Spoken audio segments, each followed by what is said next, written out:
So, we don't have to wait for Patrick to hear about your trip because we do have a guest tonight. Theoren Thorn will be joining us tonight. Oh, very nice. Here comes Patrick.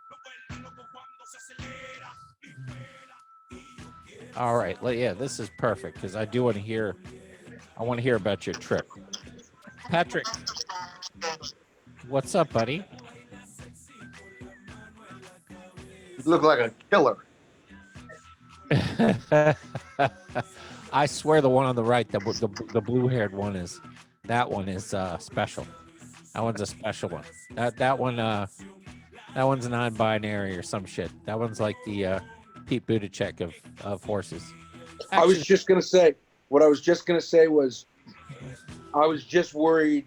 I'm hoping we can stop all the highway deaths 100% everywhere. highway We deaths. can get down to zero.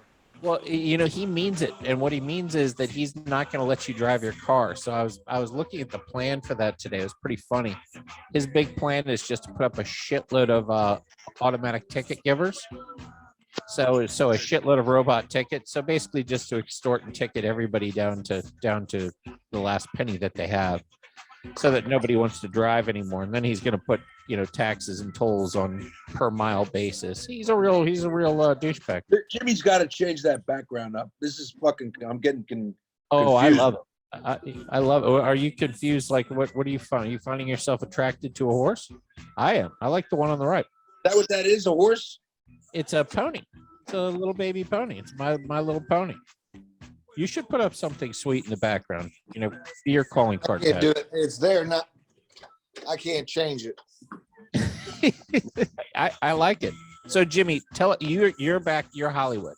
You're now Mr. Hollywood. You were out. Yeah, man. With Thomas Sizemore, who is a great actor. I mean, he really is a good actor. Yeah. So let me back up. How did this happen? First of all, let's start from the beginning. How did this happen? How did this opportunity come across you? It was a fluke connection that I just happened to have a conversation with somebody and they mentioned my name. And, it's not like a huge deal. The guy said, let me put him in this scene of this movie we're making. It's called The Legend of Jack and Diane. And so that's why I was out there. There ain't a whole lot to say about that. That's just something that happened. But now, is it a legend or a little ditty? No, The Legend of of Jack and Diane, and but it's actually patterned after the song. Look it up on the internet, you can see. But it's patterned after the Jack and Diane song. No shit, I like that. And I mean, I'm sure they take they go a little, they swerve, but no, it looks like it's going to be fun. I mean, I know what I did was fun. I don't know a whole lot about the rest of the script, but it's going to be a surprise when you see it. I'm not going to tell you about it. If you were to be given the script, would you actually read the fucking script? Be honest. Would you read it? I was given the script and I read the script. Read the whole thing. Absolutely. But you don't know what it's about. I can't tell you what it's about, man. I'm not asking you to. I'm not going to tell you my secrets, baby. But you said you didn't know what it was about. You said you only knew your parts. So you read it, but you don't know what it's about. I don't understand what you're saying. You said you didn't know what the movie was about. But you said I don't know what it's about. Well, as far as anybody else, I don't know what it's about because I'm not supposed to run my mouth about it. I understand. Reading, yes, I understand. Okay, so you get this opportunity. I'm not telling you what it's about. You can go read it. I don't want to know what it's about. I'd be excited to be the only person to see it. Like I'll be your biggest fan and only fan. Then I'll tell all the wide audience that we have here everything about it. I'll even put spoilers. I was thinking it would be just like Jimmy buying your book. It'll be right. Your person that bought it. Yeah, exactly. the people. My father got the book. I said, "Did you get it?" He goes, "Yes." this is not my cup of tea, is what he said. This is I- not. Yeah, he's like, I don't, wait, what? You're on me. Ending it. Wait, I can't hear you. I got the email recommending your book. You did. It's a fantastic book. It's funny, but it's definitely offensive. It's very, very. I don't know why. I mean, it's a very, pro woke book. It's very pro woke. But anyway, back to Jimmy. Jimmy's the Hollywood person. I'm just an idiot. So go ahead. It was so fun. What was so great about it was watching the kids. It's their first time out there, and they're just like in awe. How many of them did you bring? 2. Okay, yeah, that's a lot. That's a lot to handle. So the kids were jazzed up about it. Yeah, they were just, they've been wanting to go out there for a long time and experience. So we go, and the first thing that happens, we have this shit problem with the rental car, and I guess it's my problem, but they were, they like doubled my deposit because I was using a debit card, and it was just a big frustrating mess. So we were all just like, look, we're fucking an hour into this trip. We're not going to let the first hour, let's just fucking kill it, And it was just cool. And that night we went to dinner, and Tom Sizemore, he's actually one of my favorite actors, but It's a great actor. I've heard nothing but bad about him. Yeah. And I've heard he's just a raging prick, and I'm sure he is. But he really was pretty cool. He was carrying a book, and it was the shit. It was a book about Ted Williams when he was in the Army. Is he like LeBron James that carries around books, but the books are always on page 1? Like he's never actually read beyond the first page, or did you actually see him in the book? The guy's a Ted Williams enthusiast. What is that? Enthusiast. Yeah, enthusiast. Yeah. I like enthusiast though. I think that's got a nice ring to it. Anytime you can put an ass on something, why not? Yeah. So we talked about him because I love to talk about Ted Williams. The guy's. You're a big baseball fan, so that yeah. What baseball? Yeah, you're a big baseball fan. You actually know, quite a bit about the old baseball people. We sat and talked boxing and a little bit of baseball, that had to do with Ted Williams. The guy knows boxing. He's from Detroit. He came up there. So, he's a big Detroit boxing pride kind of a guy, you know what I mean? And we had a great conversation, and it just, he left, and it just proved again that, you got to make your own judgment, Yeah. So on judgment, the guy's a good guy. What am I going to say? I mean, why am I going to go against my judgment? If I meet him again and he's a prick, okay, but that's a big problem in this world, is people have very strong opinions about other people for whom they've never listened to or met. And it's always nice when you can make your own opinion and block out all the other things that have happened, because people do. Yeah, I know Sizemore had some drug problems, and now he might not, and you could be a completely different person when you're clean versus sober. Well, I didn't like the guy personally. I love the guy as an actor, but I didn't like the guy went there with an attitude like he was a prick. And I was pleasantly surprised that he wasn't. And we ought to give people more, before we prejudge. Yeah, absolutely. Well, that's good. Were your kids around to meet Sizemore? They're at dinner, yeah. Oh, that's cool. Yeah, they got the whole Hollywood experience there. Yeah, man, they got to meet him, and I'm telling you, just the, like, we went up on the observatory in LA, and like I had never done that.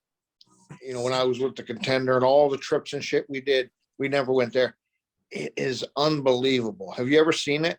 No, never. So I've been it's in LA a couple times, but you know, I was there for the All-Star game, so you can imagine what my experience was like. yeah. Yeah. I mean, it just it makes you feel. I mean, see, I haven't traveled though. You know what I mean? Like, this is how ridiculous. It reminds me of like fucking seeing the Grand Canyon. You know, it's spiritual. Some of these views of the mountains and everything else, and I just really appreciate it. You know, I appreciated that I was able to do it with my kids, and you know, we had like, it's like my daughter. I really know she had a good time. She may not admit it, and you know, because I can do no right, but I really think I succeeded on that, on, you know, showing her around, and it was just cool. I really, that's what I treasure. I really don't give a shit about the other stuff. Dude, that's fucking awesome. Now you mentioned something I'm about rambling, I know.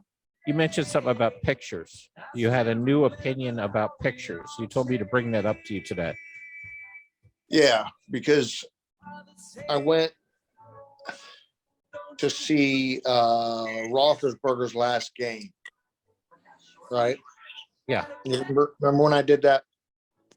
Yeah. Okay. And I forgot my phone. So all game, I'm like reaching for my phone, pulling for my, oh, take a picture of this, do this, you know. And I didn't have my phone, and it was just so weird when you don't have it. So I chose to leave my cell phone at home, you know, in the hotel. So I don't have any pictures of this thing. This event. Yeah. Yeah, of this event. I mean, they do. They have a bunch of them, whatever. That's not my business. But I personally did not take one picture during the time. And it was so strange, but it felt good. You know, I was experiencing something. I wasn't taking a picture, which became my experience. Half of these fucking experiences are muddled by you taking the picture, you know? They say psychologically you're more likely to forget the event if you take a picture of it. And the reason that is, your brain is very good at discarding information that it views as useless. And your brain is smart enough to understand that if you took a picture, then your brain doesn't need to waste its brain space remembering. Right. So in many ways, you were able to be in the moment. You know what I mean? It's nice to be in the moment sometimes and not be stuck to your phone, especially for something like that. I mean, Ben Roethlisberger, you know, do you remember watching him at Miami of Ohio in college? I don't. He was the best college quarterback I'd ever seen ever in my life, up until Joe Burrow, and Byron Leftwich in between was up there for me as well. And there's a couple others. You'd say Mike Vick and Johnny Football were amazing, but neither of them were the same as Roethlisberger. All right, gentlemen, we actually have a fighter coming in. I'm gonna put on his music. Theoren Thorn is his name. He's popping in right now. Let me pull up. I actually got my shit together and pulled together. Really? Oh yeah. Every now and then I pull that shit together. Let's play his fight song. So we have a fighter coming up who's getting ready to have a big fight coming up February 6th. And here's his fight music. It's the first time I've listened to it.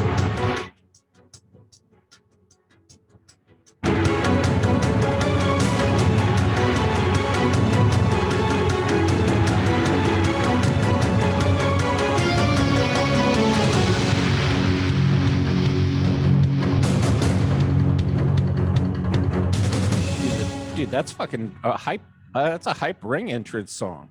Theoren, how you doing, buddy? Can you hear us? Your microphone. You might be muted. So let me unmute. See if I can. Can you hear me now? I got you loud and clear. What's up, brother? How you doing? Excellent, brother. How you doing? How you been? Good, man. That's a hype entrance song. I've never heard that before. Yeah, that's from one of my favorite animes growing up. Anytime like shit was about to get crazy, a big fight was about to happen, they'd start playing that and like sets in real good.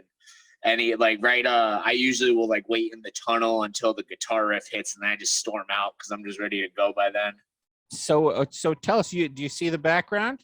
Look at you. Yeah, I see the background. Thanks for the poster. That is sick. Yeah, That is sick. gotta have you in the background. So I met his name's Theoren Thorn. It's already a superhero name. I mean, it is. Thank you. And I met you at Bare Knuckle Fighting Club Fight. You just happened to be behind me, and we just we just been talking shit about fights ever since. Yeah, we had a good night of bullshitting that night. It was good fight card too. Taylor Starling fought that night. Did you see Mike Perry and Don't Bang I Want to Bang Bro are fighting? Yeah, Julian Lane, they're fighting. Yeah. I wonder. I think Julian was setting that up, but that should be a fun one. A little bit of insight from the circuit. Julian had actually been messaging Perry on Instagram, talking shit to him, trying to feed into it a little bit, and I guess he finally way to promote it. Like walked up right in the middle of the event when Perry was right on camera and just started throwing shit at him. So hats off to Julian for promoting the fight because now they're booked, and hey, that's probably going to sell pretty good. I think they're in Miami, right? Yeah, I was so hoping it was going to be where we saw the fight. Yeah. But it's going to be a little south, and yeah, it should be fun. You're fighting in St. Pete, right?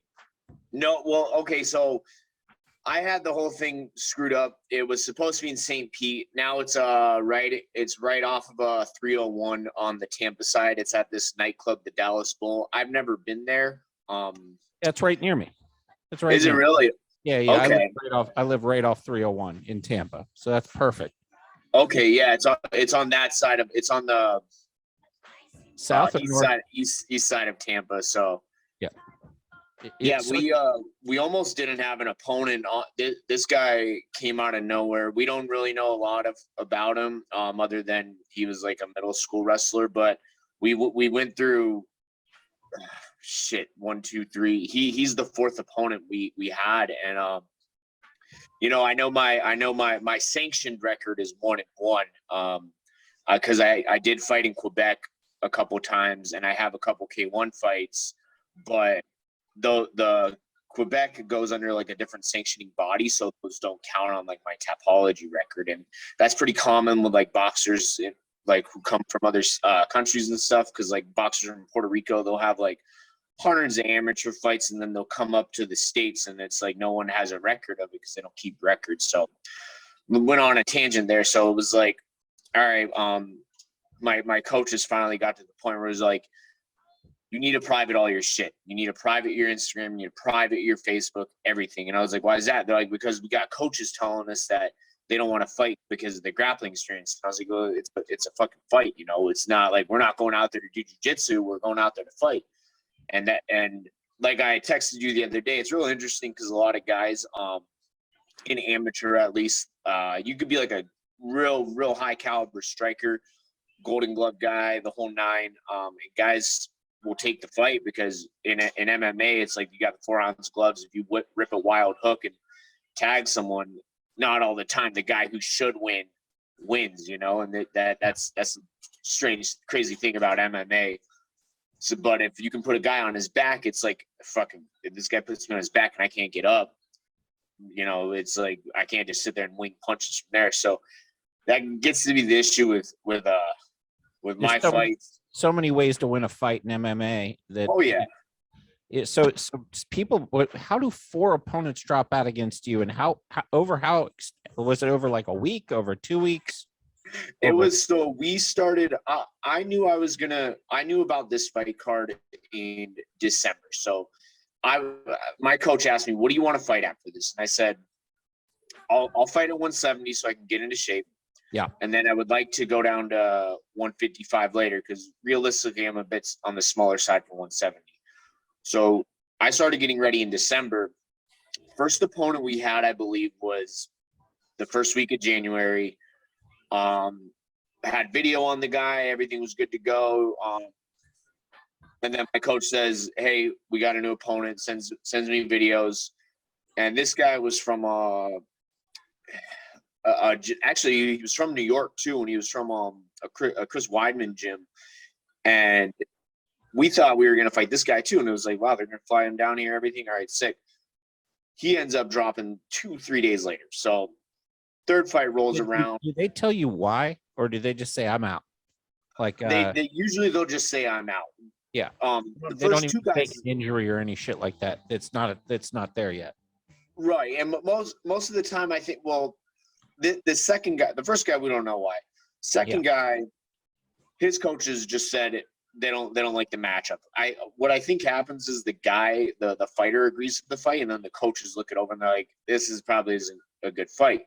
It's not a matchup in our favor. So Correct. my coach said, hey, that guy dropped. We're looking for another guy. Now we find another guy who's going to debut. This guy's actually going to be on the card too. He's doing a Muay Thai fight, and I thought that this was like, all right, we're going to fight this guy. Then my jiu-jitsu and wrestling coach tells me, hey, you don't have an opponent. And at this point, this was last Monday at this point. So we've gone through 3 opponents since January to last Monday or last Tuesday, because at practice, he's like, dude, I'm not going to lie. It's looking fucking grim. I don't know if there's going to be a guy that's going to take a fight, because we're 2 weeks out at this point now. We're a week out. He's like, it's looking grim. Get home that night from jiu-jitsu and wrestling, and my head coach texts me, we got a guy.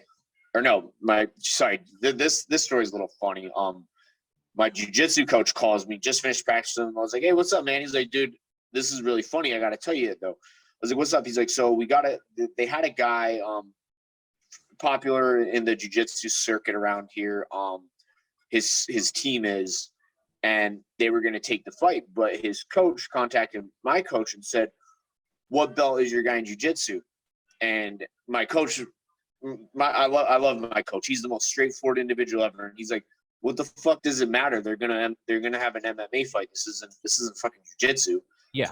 And he's all like, well, we've seen some grappling footage of him. We were looking him up on his Instagram, whatever. And if he's higher than a blue belt, we think he's a purple belt. If he's higher than a blue belt, we don't want to take the fight, because if you take away, like, I'm assuming it was his A game, and it was like, all right, they might not have confidence in their guy's skill set, and I get it here. They're picking and choosing their fights, and there's just different levels for jiu-jitsu. Jiu-jitsu is one thing that, like, we talked about this at the bare knuckle, where it's like you can have, you can have a good black belt, and then you can have like the world beater guys, and it's like they make the other dude look like a white belt. If someone's got jiu-jitsu that can just neutralize everything, it's out of this world. Because I've rolled with black belts that, like, I don't like telling gym stories, but I've rolled with black belts and I've had the upper hand. And then I've rolled with black belts where I'm just belly down, the guy's rear naked choking me, and I'm like, this fucking sucks. This is terrible. Like, I feel helpless against this person. So it's quite the sport. But entering jiu-jitsu is maybe the most emasculating thing that can happen to somebody who thinks they're a fighter or strong. If you don't have a background, it's you just have to be prepared. And same goes with boxing and other things. But with jiu-jitsu, it's a little bit more humiliating, because you can have somebody smaller and less strong than you really treating you like a bitch and just dry humping you, and basically you are their bitch, and you can't do anything. And that is so true, because I mean, I started. I'm pretty young in the sport, to be honest. I started when I was 22. I'm 28 now, and I remember walking into my first jiu-jitsu class. That was how I started. I went and showed up. I signed up, and it was a cardio kickboxing class. Was the first class. I didn't know this at the time. I thought it was kickboxing. Stayed for the jiu-jitsu class, and it was like the only background I had prior to combat sports was I played fucking tennis in high school, and I've been lifting weights since I was 14. But I had a goal in mind.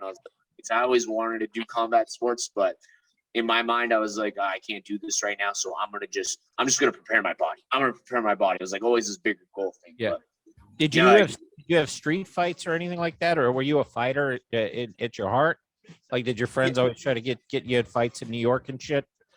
Yeah, 100%. So I originally grew up in California, and one reason I didn't play a lot of sports in high school is I was a little shithead in high school, Eric. I'm not. I usually will say, parenting and stuff has to do with it. I had great parents. Sure there was like ups and downs growing up, but my dad did his best, raised me the best he could. So did my mother. But I was still a little shithead. I just I'd go to school, wouldn't want to do shit. If one kid said something wrong to me, I would just be like, I was such a little prick. Like I never went looking for trouble, but trouble would find me. And I was a little asshole in like 6th, 7th grade, where guys would be like, I used to have long hair. I was in my rocker phase. Guys would be like, "Hey, your hair looks like a girl." I'd be like, "What'd you say, pussy?" And just hit them. Like wouldn't even think twice. So it was like I was a little asshole. I got California too. It depends on where you are, but Californians can either be super nice and not ready for that at all, or there's certain areas that are a little harsher. But I guarantee you quickly got a reputation. Hey, don't talk about his hair. It got to the point where like I remember in 8th grade they had me, my mom, and my dad, and we were sitting down, and they're like, he's on the verge of getting thrown out to school. He's literally coming to school, getting suspended, coming back off of suspension, getting in a fight, and then saying the same shit. It was like a process for like 3 weeks. And me, like I said, I was a little shithead. I was like, oh, sweet, I'm just gonna go to school. If someone is mean to me, I'm just gonna hit him, get suspended, 5 days off, and I'm gonna go play video games at home. That was like my thought process back then. But I never got to wrestle because of that. I look back and I wish I could just smack myself upside the head, because it was like I remember going to a wrestling practice in high school, and they wouldn't even let me train with the team. They're like, dude, your GPA's like a fucking 1. The only class you're passing is physical education. Like you can't even practice with us. And I was like, that was kind of like a wake up call. Like, man, that sucks. So you become a top grappler without a wrestling background. Yes, and with a lot of tennis background. What's that? With a fucking tennis background? That's crazy. I played tennis and lifted weights, man. That was about it. This part of the interview is going to help you get fights in the future. They're going to be like, yeah, we see the video, but this fucker's been playing tennis. He doesn't know how to wrestle. This is just. I never wrestled in high school. Eric, there's a common theme of things that I find when I train with people new for the first time. Yeah. Oh, you must have you've been probably wrestling your whole life. Look at your ears. Like, no, just jujitsu. Yeah. Oh, well, you're just doing this because you're strong then. And it's like that's all I've heard. Either it's because you're strong or you're wrestling. It's like, all right, whatever. I'm gonna hear that my whole martial arts career, and that I stick with jujitsu. So what do you walk around at weight wise? Like when you're not full training? When I met you, what were you, like 185? No, I was probably upper 195. 95? Yeah. 195. Sorry, 195. You're gonna fight at 155. I'm going to. Eric, when I'm 195, I'm kind of that's me just eating whatever the hell I want. Yeah. Still training, obviously, but just pigging out and shit. Right now I'm 180. If you're 180 and you're 180 and you have a fight, how far out? What's your process? How far out do you start the weight gain? The weight gain or the weight loss going in? The weight game. Yeah, the weight game loss. As in because it's not all real weight. So right. You get down to a certain point and then it becomes the weight game. Who's better at the weight game? Jimmy's fought at 54, and I think what are you, like 200 right now? You were up to 250 for a while. I'm 210, but I would get up around 180, 185 when if I had a good amount of time off. And I look back and I wonder, for the benefit of being tall and lanky and fighting shorter guys, because I could make the weight. I wonder how much that actually took out of me. Yeah. Right. I'll get, during the fight and later on. And I guess I inadvertently it was kind of a killjoy statement. I don't mean to bring us down, but I was I was wondering how big you were, and I say he's kind of looks like he might be about my size when I was fighting, and I just tell us how long does it take you? So to get for me, I like to be, if I'm fighting 170, and then I'll go over what I'll do for 55. If I'm fighting 170, I need to be under 185 for the fight camp. I don't like to, if I'm over it, I just feel way slower anything over 185. 180 is like a sweet spot for me. I feel good, my mood's good, training's still good, I'm recovering well. So that 10-pound little spot is good for me. I like. And for 170, I don't even bother. And the same thing with me. If I went into camp at 170 for 154, shit, I was already in shape. You know, Right. That was, I was ready. You know, I mean, that was more than enough time. Then Right. you get, oh well, fuck, I had 2 fights fall out, and I went to the Caribbean, and now I'm not 170, I'm 185. So that 15 goes to 30. And Right. I've done it a few times, and it is a bitch. And so I was wondering, do you do that every time? Yes, and I do. I usually take the same approach every fight, and I've never had an issue making 170, but I haven't fought 155 myself yet. So that's going to be, we're going to kind of ease into it. And I've straight up told my coach, I was like, hey, I don't know how I'm going to perform at 155. I know at 170, I feel great because I don't have to do a sweat cut. I don't have to dehydrate too much. Honestly, Right. I water load 3-4 days out. I fast the night before, I cut my carbs, and I'll usually wake up on weight the day of. So I've never had to dehydrate, but I know for 155 to cut that extra 15, I would have to get a sweat going for a couple days. I'd probably have to start my sweat like 3-4 days out. So that's where I've told my coach, hey, I don't want to fight 155 right off the bat. I asked if we can do after this fight, we're going to look for some catch weights at 165 and see how we do them 160. Slowly see how the performance is.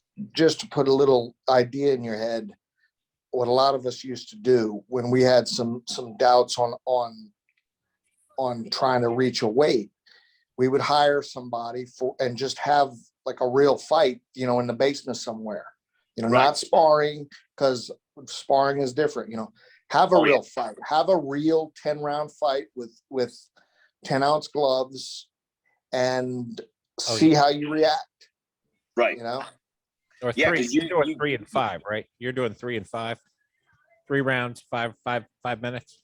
Yeah, this fight's gonna be 3-3-minute just for the sake of the amateur rules. But yeah, it's usually 3-3-minute, but 3-5-minute.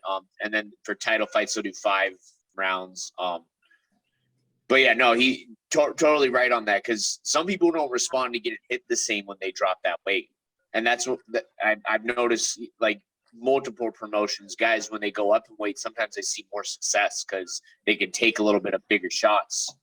Yep.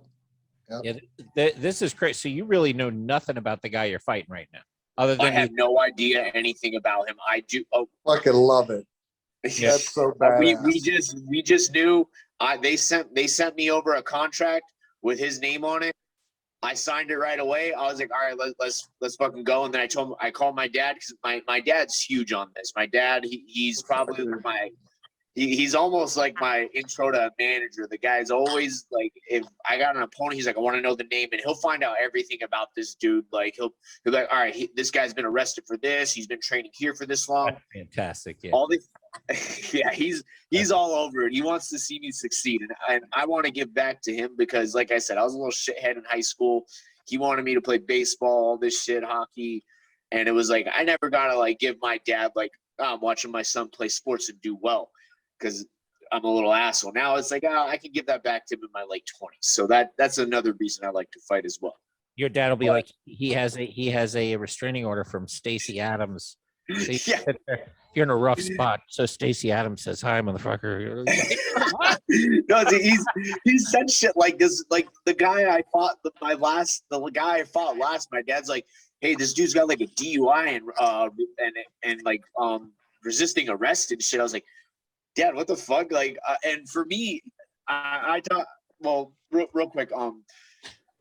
I don't know anything on this guy though. I do know what we found out. This is the only little like cliff notes is he was a JV wrestler, wrestled in middle school. I've more than had. I can say right now, the amount of college wrestlers I've trained with is plenty of prep enough. He trains with his coach is an amateur fighter who's foreign to. I don't think they have like a legit location they train at. Yeah. So I don't quite know what I'm getting into. I think they might be training out of like a fitness center gym or something. I'm not too sure, to be honest, Eric.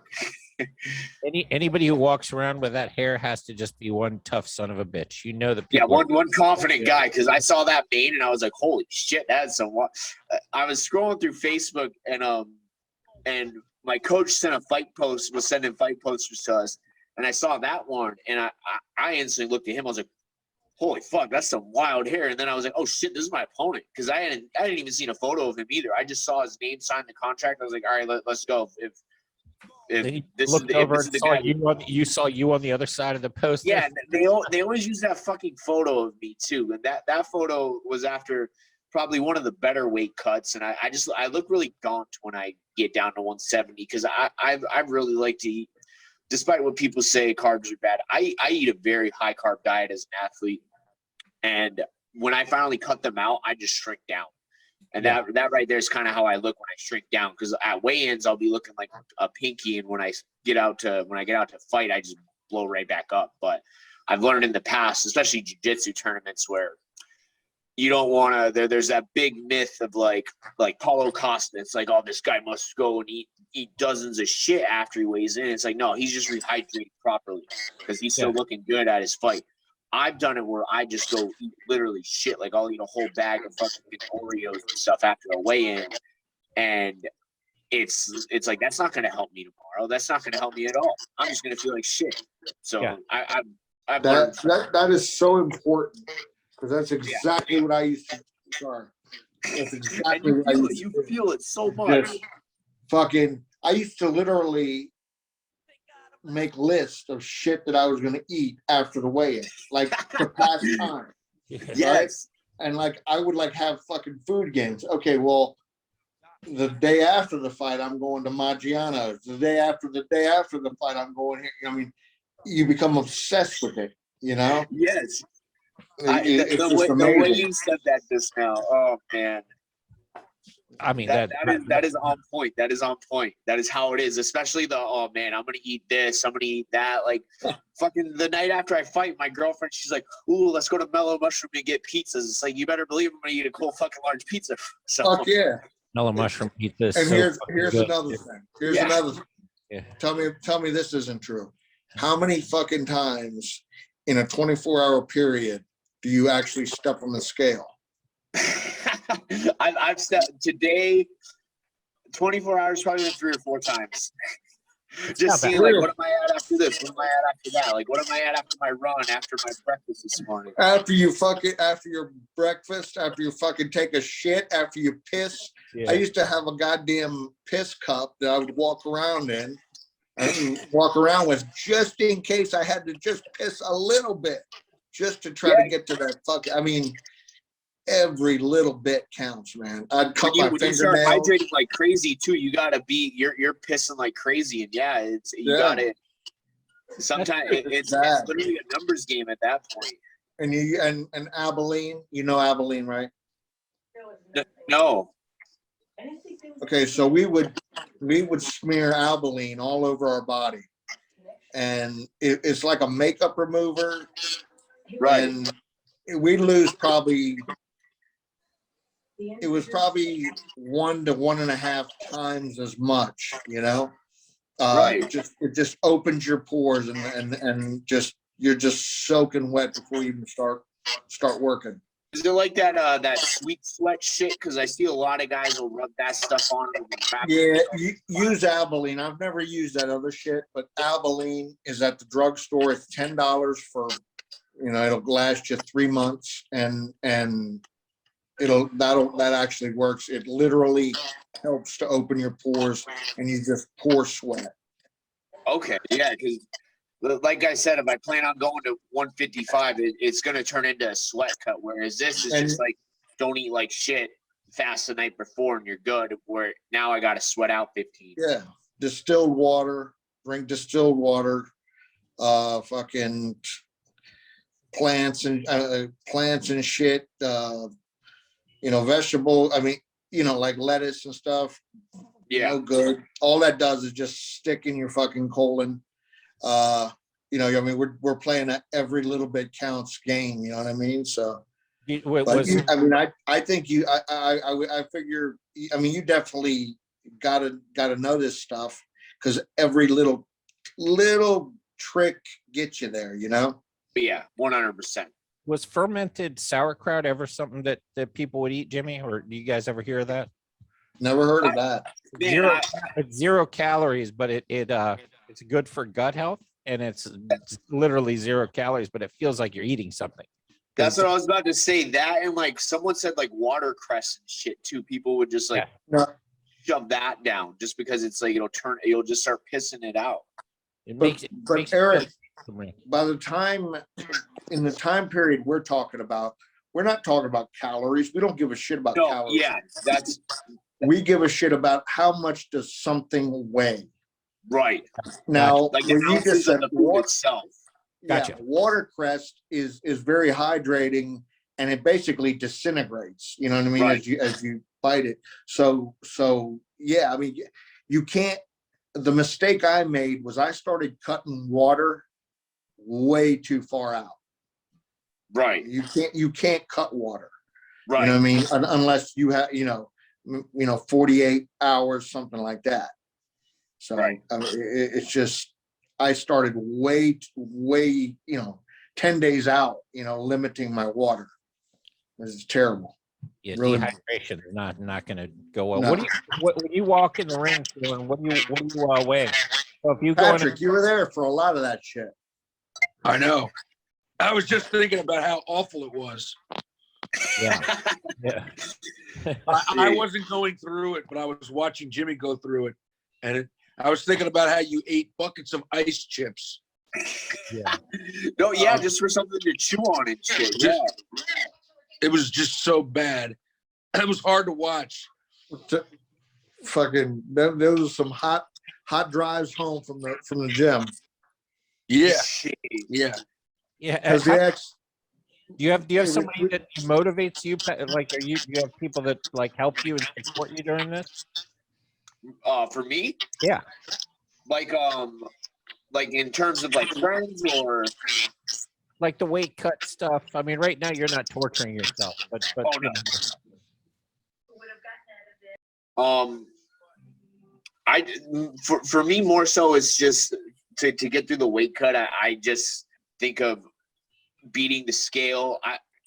That's a good question, actually. I really never find myself. There was only one time I had to weight cut really bad, and that was like Jimmy was saying, had to cut water out way too early. And then for that, the motivating is, all right, if I make weight, I get a fight. And that was like a motivating factor in a sense. But I just, for me, the biggest motivating thing these days is just don't eat like shit right now, because you need to perform. And if you don't eat like shit, you're going to perform well.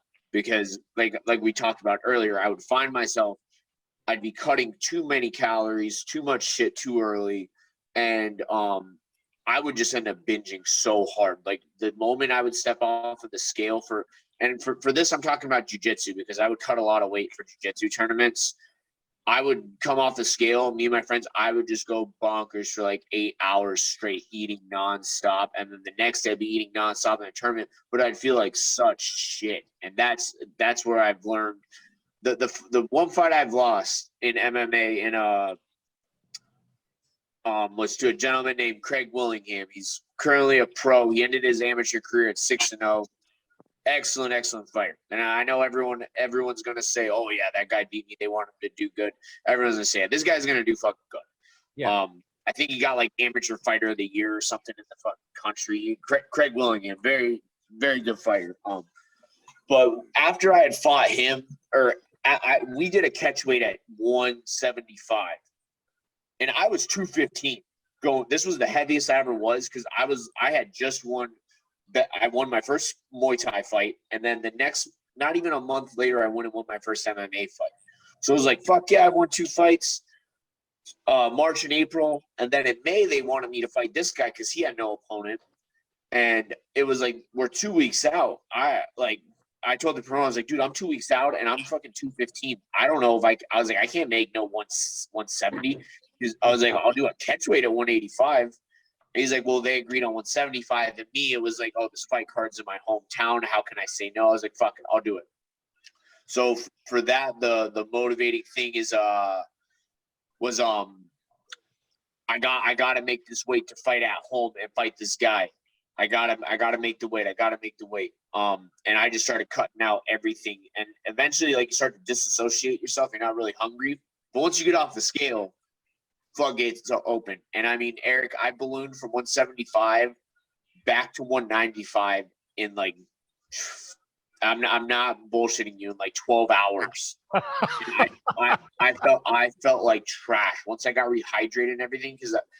And man, the next morning, literally before we were driving to the venue, I was falling asleep. I was so tired and lethargic. My dad's like, dude, what's wrong with you? I was like, I don't know. I don't feel good. I was just so lethargic. I was bloated in the cage. I looked terrible. I went out there and gassed out in the second round. It was like, I was my worst enemy that night. And that after that, I learned my lesson. I was like, I can never do this again. So that's a motivating factor for me to make weight and just stay consistent with how I'm eating and how I'm training, because I know I'm going to perform well if I eat well. Oh, it's fucking crucial, man. I mean, the real pros, there's people that had no talent, major talent, that got cut from the UFC. I mean, Moreno was cut. He was last at UFC show, got cut from the UFC, came back and became lightweight champ, and diet and just taking care of his body and focusing, and all of a sudden, he's a monster. You could make a case that he even won the other night. I mean, it was a close. Yeah, he was robbed, but you can make a case that he, as the champ, deserved the edge there. He did enough, to maybe win, but I'm certainly not going to say that was a bad decision. Certainly wasn't a robbery. 100%. When we were texting each other the other night, you texted me and said, I think Moreno won, and I was like, it's going to be super close.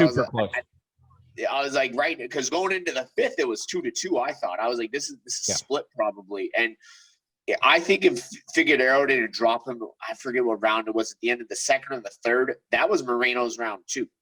But Moreno just showed it more on his face, and I think that was kind of making the judges lean more towards Figueroa. But every time they exchanged, man, Moreno would hit him, and Figgy would like look rattled, and it was like, looks like he's hurt. But yeah. Brandon never really got overly aggressive and blasted him, but when he did touch him, it looked like he was hurting him bad.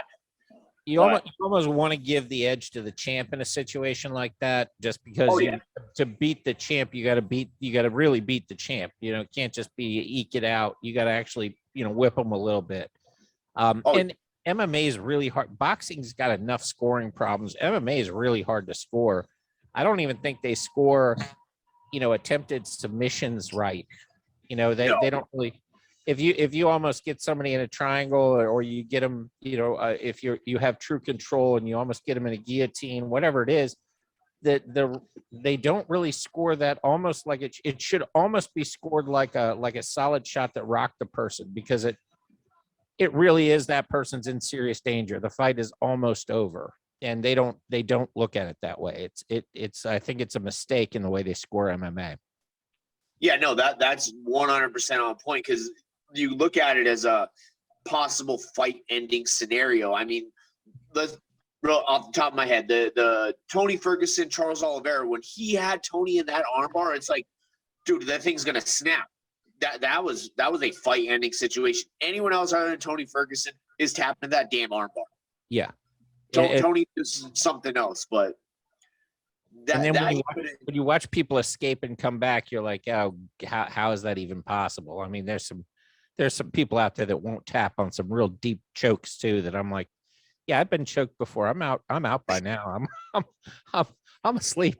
I'm like, what happened? Volkanovski and Ortega too. That's one I can think of recently where it was like, I'm sitting there thinking like, Volk's about to lose. He's about to get choked out. There's no way he escapes this. And it's like, here we are 10 seconds later. It's like, he's still awake. And that was fucking unbelievable. That was ridiculous. Actually, that fight was unfucking real. Yeah. So what is your? I've seen some film of you fighting. You were just on top of somebody beating the shit out of him. You know, and you're more of a ground and pound. Are you a purple belt now? Or yeah, I've been a purple belt for under the jiu-jitsu team that I was under. I was 1 second. Sure, take your time. This is actually my jiu-jitsu belt I'd wear in jiu-jitsu. It's very tethered, but it's under Team Nova União. It's the Jose Aldo's school. Oh yeah. I got pictures of BJ Penn. I've trained in Toronto. BJ Penn, Fabiano Wagner, who used to be in the WEC. Leonardo Santos, who Clay Guida actually just beat. I've trained with him too. Leo, one of the nicest guys ever. One of the nicest guys ever. I hate to see that guy lose. He's coming off 2 losses in a row, but yeah, purple belt jiu-jitsu since 2019. 2019, I got promoted to purple belt. So you got what about a belt test this year coming up, 22? So I have a real interesting situation because my jiu-jitsu team was based out of Nova União, Canada. When I was living in, because I moved down here from New York in September, and I was training in Canada, just crossing the border. Because in upstate New York, there isn't shit. There's not shit to train. There's no jiu-jitsu. Go down the street and be like, "Hey, you want to fight with me?" No. I'm from a little town called Plattsburgh, New York, and the only instructor for a couple of years before I forget who the hell is his coach. Robert Hughes opened a school there. He's a black belt. But I was the only instructor in the town. I was teaching out of a club team for Plattsburgh State University. It's a New York college. And I was coaching using like school funds to take us on tournaments and shit. And in my training, my personal training time, I would drive up to Quebec, about 30 minutes south of Montreal, an hour commute every day, one way. So 2 hours round trip to just train for 2 hours. That was my life. I'd go to college.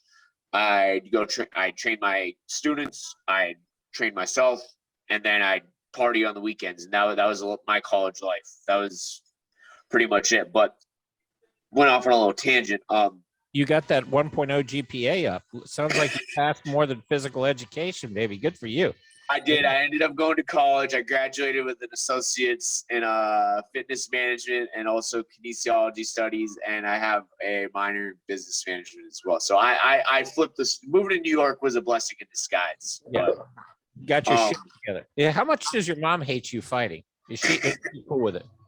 Man, Eric, I have a clip of my mom. So my last K1 fight in South Carolina, they had a live stream on Facebook for the event. It was an IKF tournament.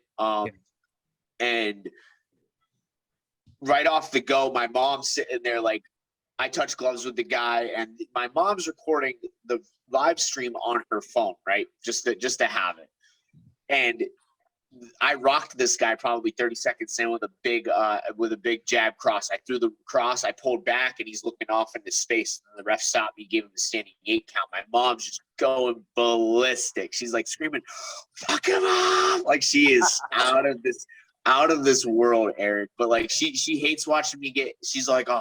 She's like, anytime you get hit, I just want to fucking climb in the cage and grab the motherfucker. She's like, but when you're slamming them, she's like, she starts getting crazy. My mom's Spanish. She's from Panama, so that'll give you a little insight. She's very. She's a little Roberto Duran, baby Duran. She likes to win. Actually, She's her family was personal friends with Roberto Duran. They went to all of his fights. They were good family friends with Roberto Duran. I love Roberto Duran. My mom could tell you all these fights of him. That she was like, the hands of stone. That was the motherfucker. She's like, Duran would pick me up. We go to the they would take her brother to his boxing gym and shit in Panama. They were good friends with him growing up because of her dad, my grandfather. But I unfortunately never got to meet the guy. It'd be awesome. But my grandma says she has a robe that he wore walking out to the ring. My grandma says she's got one of those, and I want to try to get a hold of that. My grandma's in Miami, so I'm gonna see if I can get that piece of history right there. Oh, that is a great piece of memory. Jimmy right now is jealous. He's one of the goats. One of the goats, baby.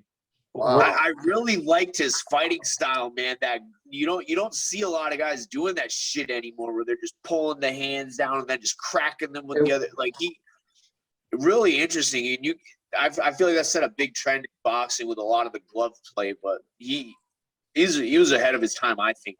The infighting with him was like he didn't even have gloves on. It was like a surgeon, man.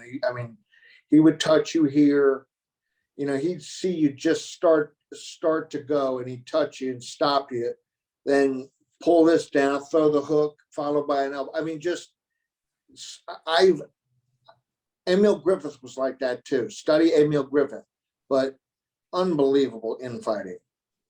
Yeah, and that stuff is something to watch too. And I kind of like to fight like that too, because I like to get in close, clinch up, and do stuff like that. So I'll always be like looking to come forward, lock heads, almost pull gloves down, uppercuts, hooks, and shit like that. And I like watching Roberto in that aspect. Like you said, it's surgical is a great word, because man, just pulling one hand down, throwing the left hook, here comes the uppercut, and he's just moving his head on you the whole time too. It's really something to watch. And he would feint. He would feint 3 times before he would even throw a punch. Oh yeah. He was just a genius, absolute genius. The pressure he would put on people consistently. There was no break for his opponent. Because he was pretty much just right on them the entire time. It's like fighting a bulldog, but with a lot more. Yeah, he puts his head on you and starts going. And those fucking guys, man, I don't know if they have guys now. Because I wasn't, and I don't know if they have enough. Do they have guys that are just fucking mean like that? Just mean-spirited, will slice your throat. Leonard was one, fucking Duran. It doesn't seem like they got real killers out here. Well, I have a theory on that. You guys can correct me if I'm wrong, but back in the day, there were gym wars that would end people's careers. So people would fight in the gym and try to knock each other out every time they stepped in the gym. And it wasn't like, let's spar and let's touch each other and let's make sure we prolong our careers. It was, hey, we're showing up to train. Let's fucking knock each other the fuck out. And there were some really great fighters that punched themselves out in gym practice, never even got a career because they'd been knocked out 15 times in fucking sparring over the last 2 years. So I think that's way different. That's way different because those guys are fucking idiots. Well, that's the way it happened before you. That's what made those warriors come out as warriors. But now people are smarter. They take care of themselves. Right now, Theoren's in a different world too. The kids that are coming up now, 18, and you can attest to this. These kids that are coming up now are so fucking skilled. They've been doing high level. Since they're 8, 9 years old. These kids are inventing things now. The leg locks and all sorts of ankle locks are coming up. There's weird shit, new moves coming out now that you're like, wait. It's really, really amazing. I agree. The jiu-jitsu community's got it. That's where I feel it's just some of the biggest, because you got those Rotolo brothers who the past 3 years, man, they're pretty much almost adults now. Those guys were rolling with grown ass men and just making them look like they were children. And same thing with Gordon Ryan's little brother. And it's like, dude, this kid, he's a kid, and he's kicking. They live it. They live it. Men's asses. How old were the Rotolo brothers when they became famous? They were like 10, weren't they? When they started to hit the scene? Yeah, I like 12 or something, and now they're are they 18 now? I can't. I think they just turned 18, and these kids have been winning pretty much everything that they've ever entered for a long time. 100%. Yeah, and I mean, I feel as time goes on, the sport has gotten so popular. Jiu-jitsu, MMA, and particularly MMA and grappling. Now, we're just gonna keep seeing these prodigies coming out, and it's like, this kid's a freaking killer. I mean, even at like grappling tournaments I go to, when I'd watch some of the youth divisions, the 13-year-olds, and one of them's just washed in the division, like standing guillotining people, and it's like he's a mile ahead of everyone right now. You know, how much time do you spend on boxing training? Do you have a boxing trainer? Yeah, my head coach Daniel is primarily boxing based. I have two coaches right now. I have Daniel Mendoza, who's very boxing based, very striking based, and I spend probably 2 or 3 days of the week working on my striking, and then I spend 2 days a week working on my MMA grappling. When I say MMA grappling, I have pretty much I is no-gi jiu-jitsu, and then I'll have my MMA grappling class where we'll have the gloves on, and it's like, all right, work some strikes and stuff. So you do 4 days a week of fighting, and the rest is conditioning and cardiovascular and everything, strength and conditioning. Correct. Sunday though, if coach tells us we're going to spar Sunday, then Sunday will be the 5th day. And sometimes if I do a Sunday session, a sparring session, because those are probably the hardest sessions, because this was something I had to get used to. I wasn't used to the intensity that my gym trains at. And by intensity, I mean, like, we're all around the same weight. We're all around 170, 155ers. And these guys, all of them are pro. I mean, out of the team, there's only 2 amateurs left. And me and my teammate Argenis, who's also fighting on the card, he's fighting for the 135 title. We're the last 2 amateurs, and they're trying to push for us to get like 5 fights before the end of the year so we can go pro. But man, just it's like so competitive. When we're sparring, it's like we're not flow sparring. Like it's and we're not trying to kill each other. It's that minimum area of like, we're gonna abuse each other just enough so that you feel it. Yeah, we're gonna inflict some damage, but not kill each other. My partner, I'll never tell a story of me getting the best of someone in the gym, but I will tell someone where like, yeah, he got me good.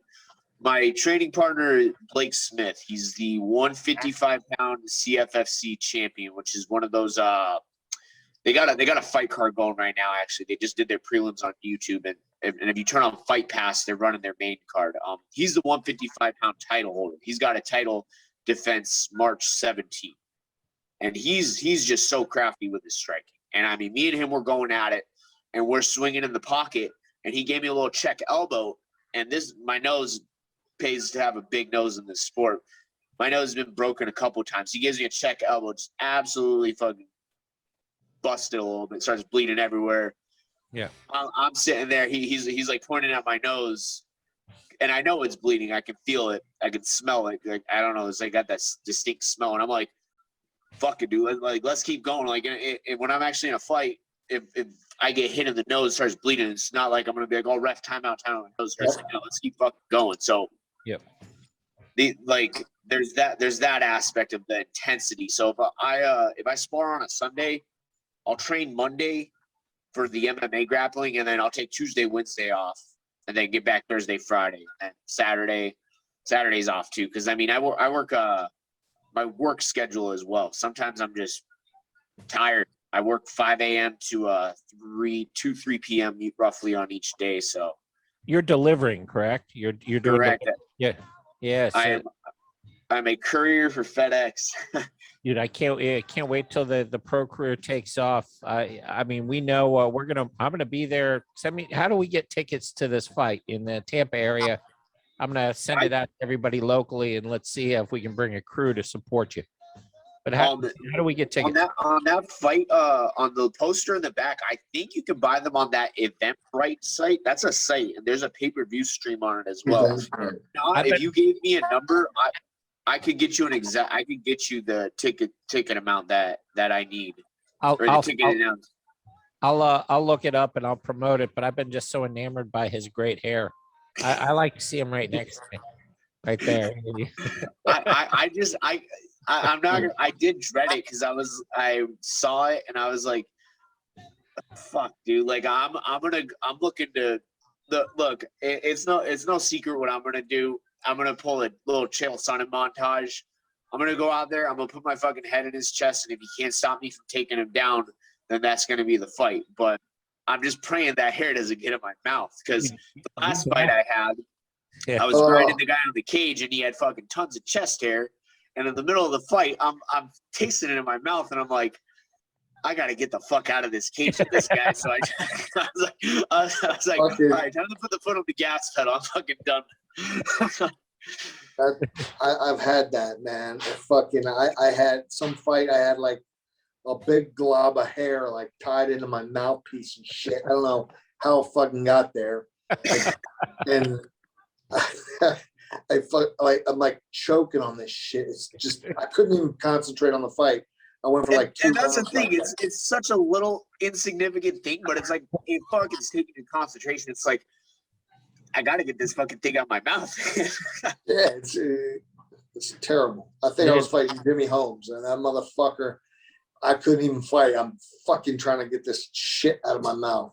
You guys just hit on something because it's illegal to bring any foreign objects into the cage, but if you brush somebody with pubes in their face, I think that's legal.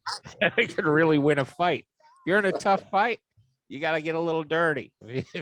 So this is probably gonna be funny. So one of my best students in jiu-jitsu that I was teaching, his name was Andrew Renfro. This kid was a dog. I mean, he was 145 pounds and he was a fucking dog. Really good wrestler. He'd go out there and just grind people out on the mats. He's probably my student who won the most gold medals. But he had a thing. Anytime we go to tournaments, I would always, because we'd get hotels and stuff, and I'd be like, all right, everyone, how we gonna shower tomorrow? Does someone want to shower first? And Andrew'd be like, no, I'm good, man. I'm good. I'm like, what do you mean? He's like, dude, I won't shower for like 2-3 days before a tournament. I'm like, what do you mean? He's like, dude, we're playing chemical warfare out there. I'm trying to fucking stink. I want to make them fucking smell me. And I was like, what are you talking about? He's like, yeah, man. He's like, it'll throw them off. And I'm like, that is the most like unorthodox thing I've ever heard. He may not be wrong.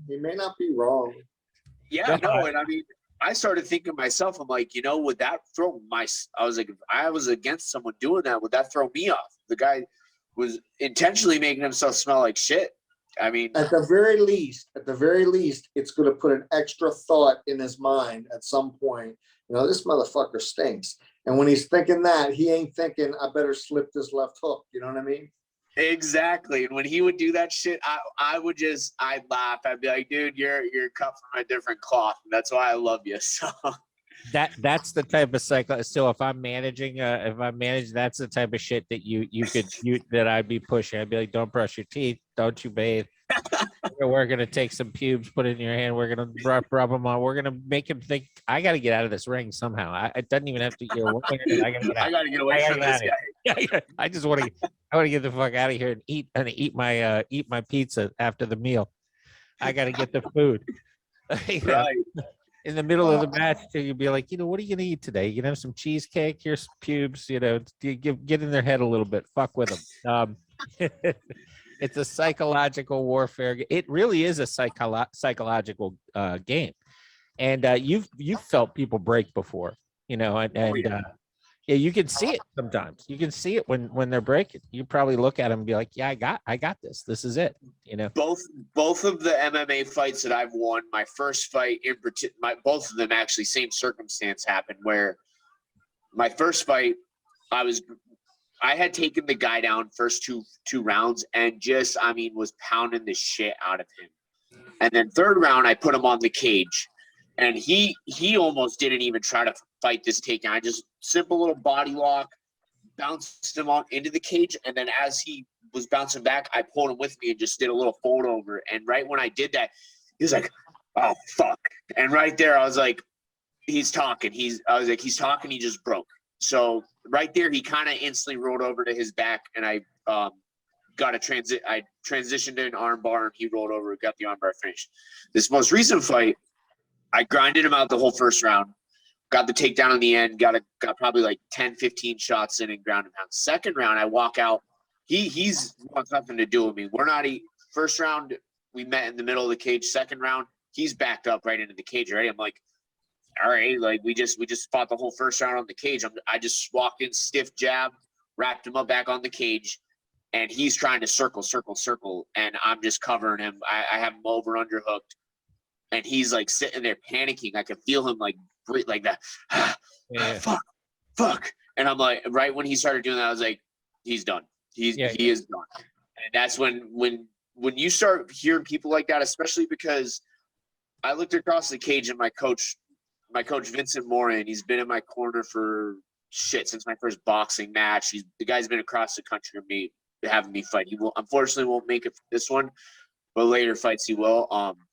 I want this guy in my corner when I go pro. He's just been there. He's my first striking coach. He's done a lot for me as a coach. But he fucking gets right in my face like, Darren, look at that motherfucker. He's like, how do you feel? I was like, I got 5 more in me. I was like 5 more rounds. He's like, he's dead tired. He's like, go out there, finish him. I don't care how you do it. He's like, don't play with him. Go finish it. So I was like, okay. And sure enough, like the second I clinched up, foot on the gas pedal. When you got someone starting to cave like that, because I've been there too. I've been there in the training room too in jiu-jitsu. I've rolled with a guy named Matt Secor, great black belt instructor from New York. And he was actually on the Ultimate Fighter series with Julian Lane. He was the guy that was sitting on the countertop and Julian tried to pull off. Oh yeah, he was the original guy Julian was trying to fight, try to start a fight with a little bit. Yeah. Matt, he's a great guy. Great guy. Trained with him plenty. But man, that guy has made me feel like just dead fucking tired, absolutely killing me. And it's like, I just want to get off the mat with this guy. I don't want to be here.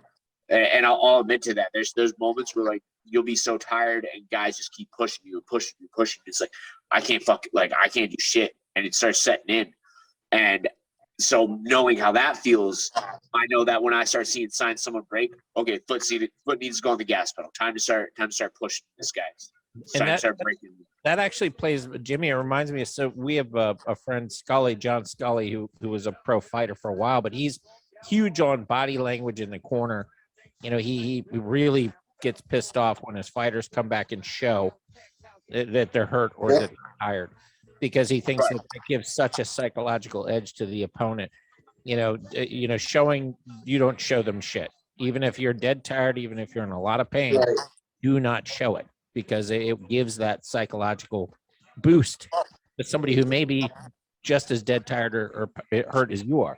And it sounds a lot of guys sit from the time the bell rings. They'll look back to watch their opponent walk back to see if his legs are rubbery. They'll be looking over at him, see if he's breathing heavy, see where they're working on cuts or what. Just observing, you know, every little bit you can grab, you know, could help you get to the win. Theoren, did you ever see the Usman move where he didn't go back to his corner, sat in the middle of the ring, arms behind his back, ready to fight? Israel, that was Izzy, yeah. It was Izzy, not Usman. Yeah, it was Izzy. The K1 fight. He sits there like this. Yeah, that guy is. He's probably one of the most mentally intimidating fighters, and for reasons like that. That guy was like in Kelvin Gastelum fight before the last round. He's sitting there. I'm ready to die. I'm ready to die. When you're looking across a motherfucker that you've been putting everything into trying to put away, and he's looking across the cage saying that to you, that's gonna fuck with you. I guarantee that hurt Kelvin. Like Kelvin was like, "What the fuck do I got to do now?" Like this guy's a demon coming at me.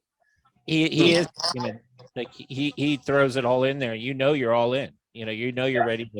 And Chemev, I always fuck up his name. How the hell do you pronounce his name? Is Chimev, whatever. Chimaev, yeah. Dude, he is a fucking freak. He's another scary dude, man. He is I mean, another scary dude. Like he's got his not only his self belief, but man, he's just bringing that.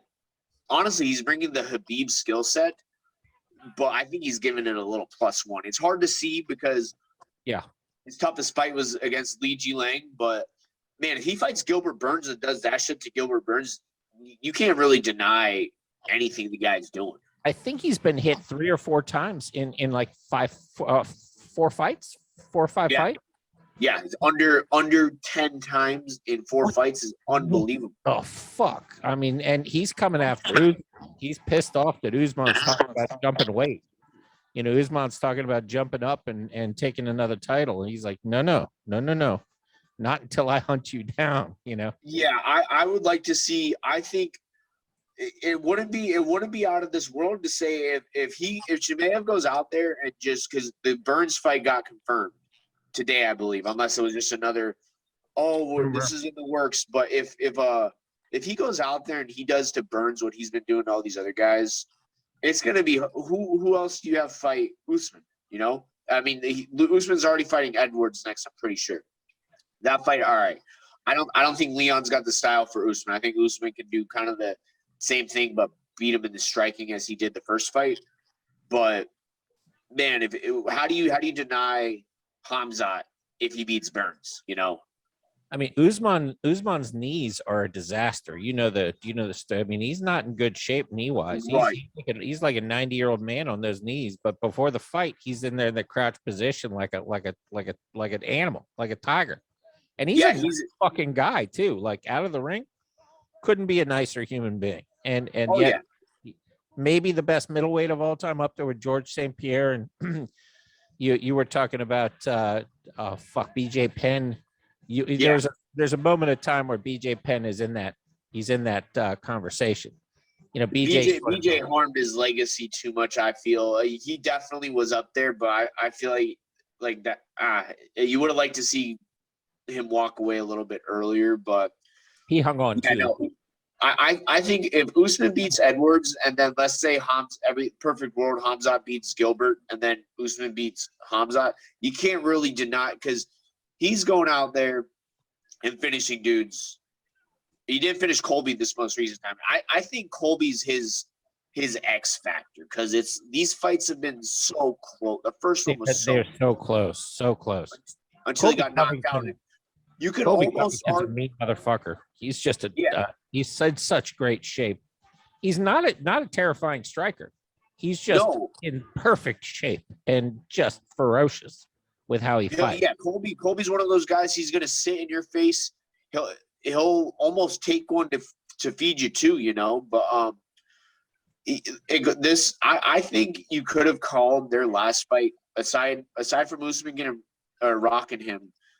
I would almost say it was a draw, but like you said earlier, with the Figueroa fight, how do you got to beat the champion? He didn't go out there and like decisively like beat the shit out of him. It was a close fight, but you can't just say, we're gonna call it a draw. No, I do like the idea of a third fight, but let's let Colby go do some things. The game bred fight's gonna be. I like George, but I just don't see how George wins that fight. I like that there's so much bad blood in that. I mean, they're ex-roommates.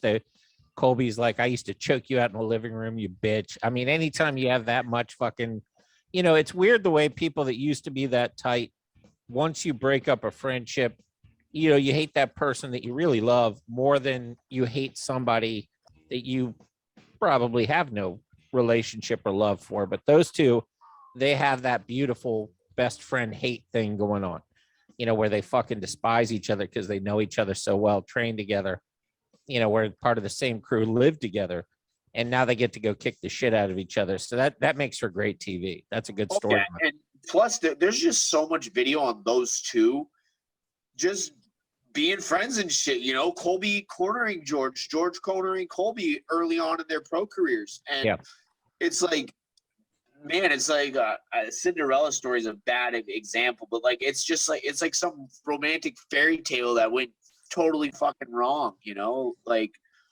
it's going to be such a good selling point for whatever fight card they throw them on. They need to make that a mega fight card. Fuck it, let's get Conor back in there and put Conor Diaz 3 on the same fight card. You want to sell pay-per-views? That would sell pay-per-views. It really would. I'd love to see that. Now, how important is a corner? We've had this discussion. Jimmy says it's really fucking important to have a good corner that you can trust. You know, I'm thinking it would be cool if a fighter actually put a contest together that a fan could be part of their corner, and apparently it's not. That's not even something remotely that you should consider, right? So tell me about how important you were talking about how your corner man's going to be the guy who's trained you, the one that you know, that you love, that you trust. Right. How important is it to have somebody in that corner that you trust when you come back to that corner? I like Jimmy. So this is going to go back to my first loss too, because I didn't value the idea of a corner until I saw in my second fight where I started making a mishap. So in the first round of my second fight that I'd lost, I pretty much was closing the distance and grinding this guy on the cage, which was the game plan, and try to fight for the double leg, single leg drags off the cage. I didn't want to stand at range with this guy. This guy is a fucking crisp striker. I mean, like I can't tell you how good, without gassing him up, how good of a striker this guy is. Very, very, very high level. So I was like, I don't want to stand in front of this dude. Yeah. So after the second round, I had him down to one knee, and I'm clinging to his back, about to pull him down, round ends. Go to my corner. I wasn't able to get my coaches to come down for this fight on short notice, because like I said, I had taken it 2 weeks out. They already had stuff going on. So I contacted my first jiu-jitsu coach and asked if he could corner me. He had something going on that weekend. So he was like, hey, listen, we got a guy who's already fighting on that same fight card. And I had trained with this dude. His name was Corey. I had trained with Corey prior. He's like, Corey and this dude Jay will corner you for this fight. Never met these. I met Corey. I trained with Corey a couple times. Never met Jay. I can't even remember the third dude who was in my corner. We're going out there. I remember vividly sitting on the stool, and they said, hey, you're getting a little wild with engaging. You're engaging in the middle of the cage, and you're kind of just smashing forward and wrapping them up. And it was like, well, I was just trying to do whatever I could to close. Honestly, I was shelling up, blasting my jab, and then looking to wrap them up. I was just trying to avoid getting tagged. He said, let's look to stand at range a little bit and throw some shots and then shoot a takedown in the middle of the cage. Eric, I went out there and started getting touched the fuck up, because I'm already in a high stress situation. I got someone telling me that this is what they see and what I need to do. I go out there, and I go out there. I remember I tried to throw it. I threw jab, hook, cross. I remember that, and just got my nose smashed. Like he rolled my cross and just tagged me with a big right, and I was like, oh, this isn't good. This isn't good. And then like right then, I just kept trying to stand with the guy. It was like, and my dad grills the fuck out of me. He's like, I don't know what the fuck you were thinking in the second round. He's like, what the fuck made you want to go out there and try to stand and bang with this dude? That was never the plan. And it was like, they told me to start striking, and I'm not putting the blame on the corner. I should have recognized, but in the moment, it was like, that's all the information I could take. You know, I thought what Gon did with the Black Beast should be almost a clinic for how you take out a big striking advantage or big striker by taking out that front leg. He took out that leg over and over again, and it literally just neutered the Black Beast from being able to just unload. He didn't have that head. He didn't feel comfortable. He didn't even want to step forward and throw that right anymore, because even without him thinking about it, that leg was getting tapped. He started retreating. You know, he went defensive. It took exactly, and you never see Lewis backing into the cage. And like you said, the second, whatever Cyril was seeing, where the second Derek had to have been doing something specific because, man, he was just firing that over and over and over again. And it got to the point where, like you said, Derek just started backing up because he didn't want to get kicked anymore. That calf kick, that's something that adds up. The first one might not hurt, second one might not hurt, third, fourth, fifth one in a couple minutes, that's going to start to sting like shit. That's going to hurt bad. It's become the MMA version of the jab, but I would argue that it's more damaging. 100%. Yeah. I mean, you see people that can't walk. What was the fight recently? Where literally the champ. I mean, he's a why can't I fucking remember his name? Latin American champ.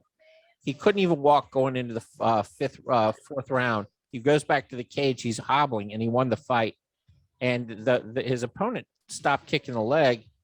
Who the fuck was? I think you mentioned his name earlier too. Not Aldo, was it? Aldo. Yeah, Aldo couldn't even walk going to the cage. If you looked at the fight towards the end, he literally had his leg lifted up. He couldn't even walk. He was getting the shit kicked out of him, and his opponent stopped kicking the leg and lost the fight. And it was very bizarre. I was like, he can't even walk. A couple more leg kicks, this is over. But Aldo's a Hall of Famer. You know, I mean, he's a fucking monster. Brazilian jiu-jitsu, you know, to the nth degree. But he was really fucked up. Do you remember him at the cage where he couldn't even put weight on the leg going in? I think it was in the fourth, going in between. Was this his most recent against Rob Font? Or yes, okay, yes.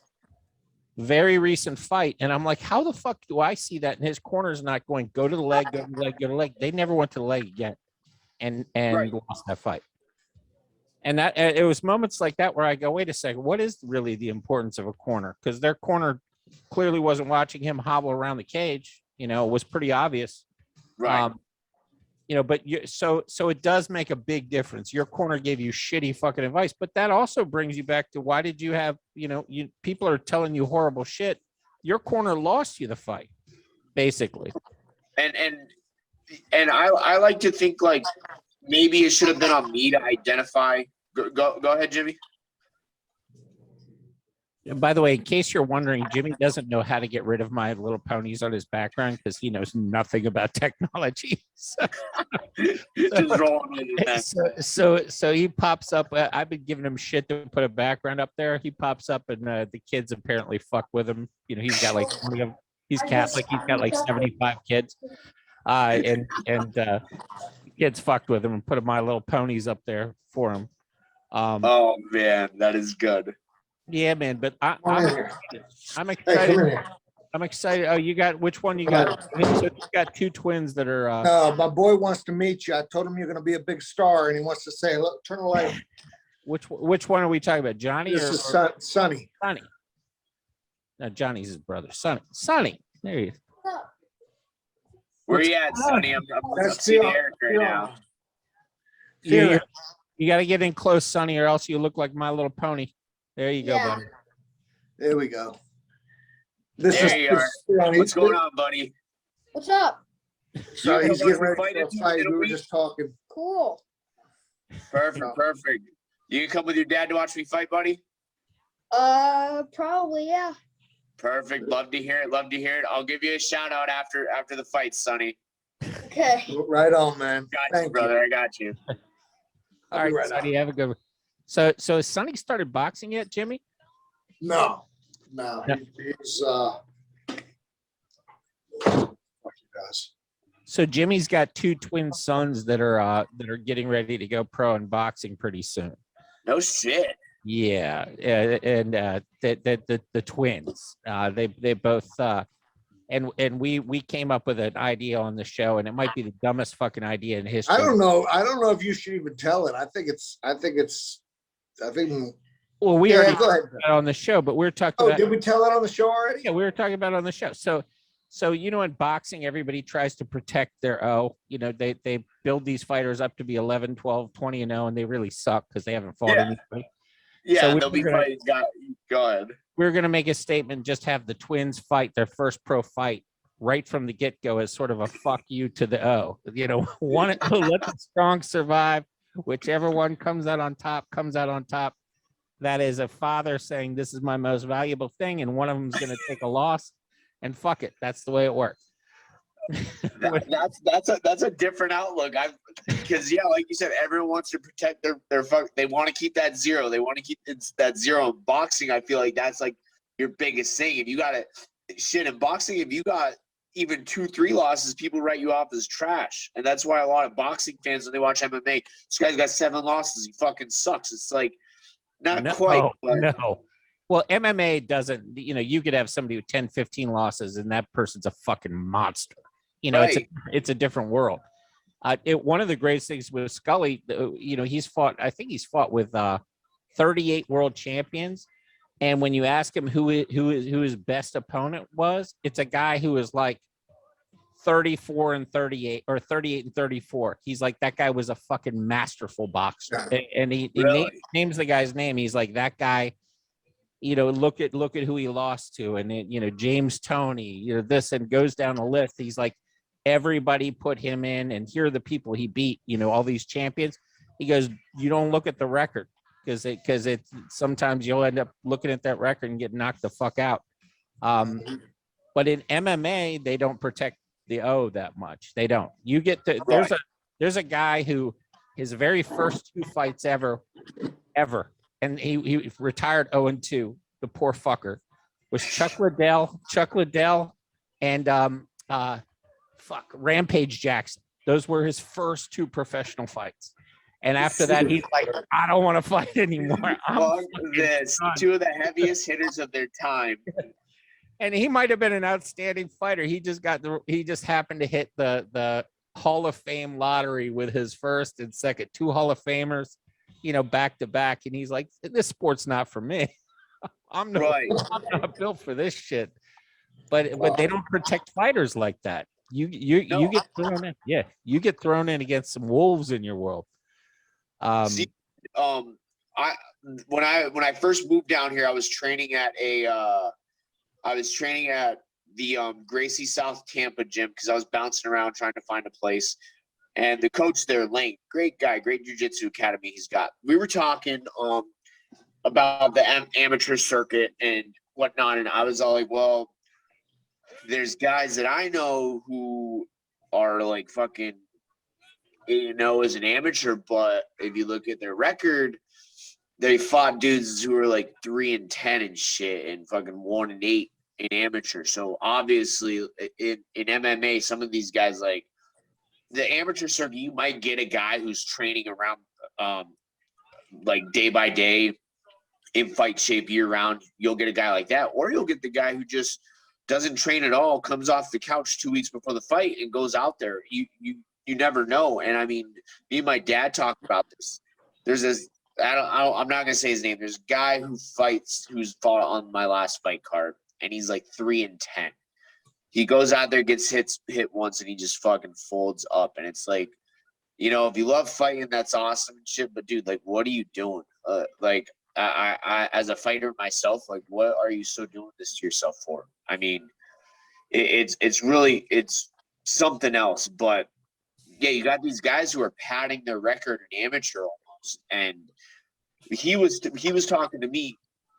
You're gonna get these guys who will do that to their record. They'll pad their record, but along the line, they run into that fucking guy. They run into the dude, and he was using one of his fighters, for example, who was a 8-0 amateur at bantamweight. I think his last name is Longview, Sean Longview, and this guy fought like all of his fights were against guys who got a record like north of fucking 5 wins, 1 loss, 0 losses and stuff like that. So it's like, those are the guys that when you see them in amateur, it's like, this guy's fucking good because he's beating guys who actually have a lot of fights and isn't a can crusher. That's becoming pretty common in the amateur circuit. I've noticed a lot of can crushers out there. What's a can crusher? Like just beating tin cans, right? Like yeah. So in big difference in boxing too. In amateur boxing, before you go pro, you really pretty much need 50 amateur fights. Oh yeah, almost your minimum. And then that's not necessarily true. 40, maybe 40 for a lot. Hey, some people don't have to have any. So Everyone's different. You mean For like the Jake normal Paul? guy, what's that? What do you mean like Jake Paul? No, I mean, you don't, there's a lot of guys with not a lot of amateur experience who are special, but I think normally about 40, 50 fights is good. Yeah. But what you guys are talking about is the key. And we used to put it a different way. We would talk about going over the bridge. So we'd all kick the shit out of all these white boys and yuppies in Virginia.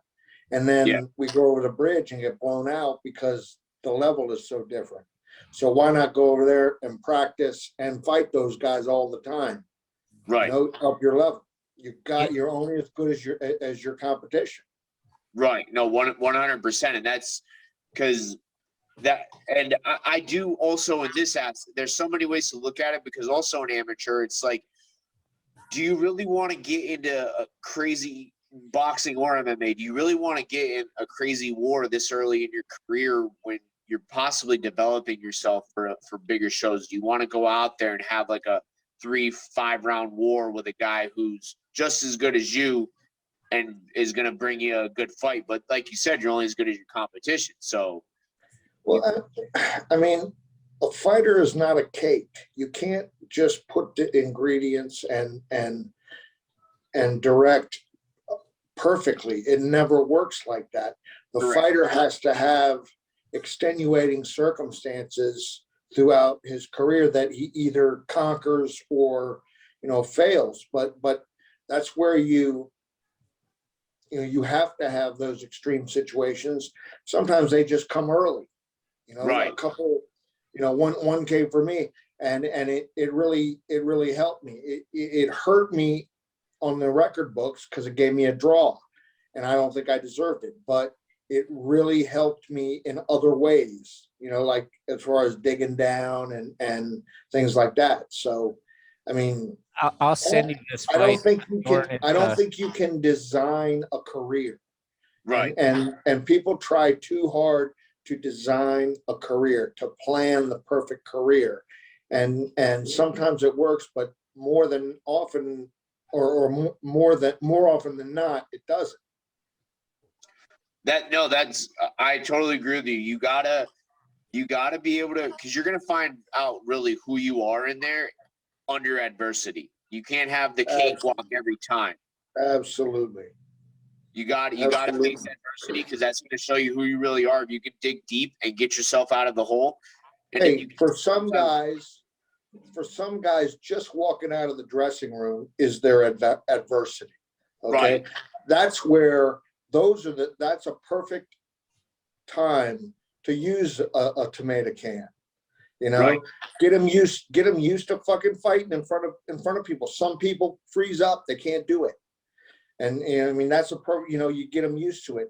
But a certain amount of those starts to become a disservice, when he starts to believe that he's beating guys that he's not really beating, Correct. He's looking at his record. Oh, he's 10-0 with 10 knockouts.